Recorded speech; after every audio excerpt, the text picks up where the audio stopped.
الحمد لله رب العالمين والعاقبة للمتقين والصلاة والسلام على رسوله محمد وآله وأصحابه أجمعين. أما بعد فأعوذ بالله من الشيطان الرجيم. بسم الله الرحمن الرحيم. إن الله لا يغير ما بقوم حتى يغيروا ما بأنفسهم. صدق اللہ العظیم. محترم جناب محمد جاوید قصوری صاحب امیر جماعت اسلامی پنجاب، جناب محمد فرید، جناب طارق فاروق صابری صاحب، جناب زبیر کوکر صاحب، محترم شیخ ظفر اقبال صاحب، جناب مہر بہادر خان، سٹیج پر موجود قائدین جنگ اور اس عظیم الشان جلسہ عام میں شریک میرے انتہائی قابل احترام ماؤں، بہنوں اور بیٹیوں اور بچوں بچیوں اور میرے واجب الاحترام بزرگوں، پرجوش پرعزم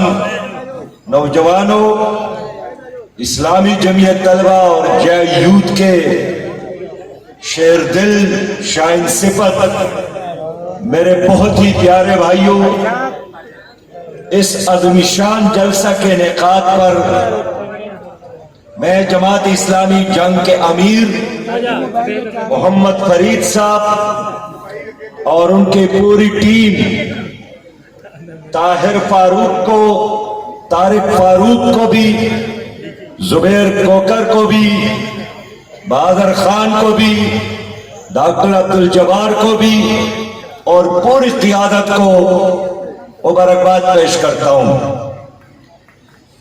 لوگوں، آج کا دن جماعت اسلامی پاکستان کی اپیل پر عالم اسلام کے بہت سارے ممالک میں نبی مہربان صلی اللہ علیہ وسلم کی محبت میں اور قرآن عظیم الشان کی عظمت میں سویڈن میں جو ظلم اور جبر، بربریت اور جہالت اور دہشت گردی کا مظاہرہ ہوا ہے، اس کے خلاف بڑے بڑے پروگرامات ہو گئے ہیں. میں آج جنگ کے سرزمین سے اسلامی دنیا کے ان تمام بھائیوں کا اور بہنوں کا شکریہ ادا کرتا ہوں جنہوں نے جماعت اسلامی کے اپیل پر آج ڈھاکہ میں، آج دہلی اور ممبئی میں، آج جکارتا اور کوالالمپور میں، آج قاہرہ میں، تیونس اور سوڈان میں اور بہت سارے ممالک میں پروگرامات کیے، جلسے جلوس کیے، سیمینار کیے اور اس عزم کا اظہار کیا کہ قرآن کریم کے عظمت کے خاطر اور اس کے ناموس اور عزت کی تحفظ کے خاطر پوری امت مسلمہ یک آواز ہے اور ایک ہی اللہ کے ساتھ ہمارا یہ وعدہ ہے کہ ہم قرآن کے عظمت کے خاطر جئیں گے اور اس کے عظمت پر مریں گے. اور آج ایک بار پھر میں اسلامی دنیا کے پاکستان سمیت تمام حکمرانوں سے مطالبہ کرنا چاہتا ہوں کہ سویڈن کے سفیروں کو اپنے اپنے ممالک سے نکال دے اور سویڈن سے اپنے سفیروں کو واپس بلا لے. میں اقوام متحدہ سے مطالبہ کرتا ہوں کہ سویڈن جنہوں نے ایک تیسری عظیم جنگ کی بنیاد رکھی ہے، دنیا کو بچانا ہے، امن کو بچانا ہے، تو سویڈن پر معاشی پابندی لگایا جائے. یہ دہشت گرد ملک ہے اور انہوں نے قرآن کو جلا کر 2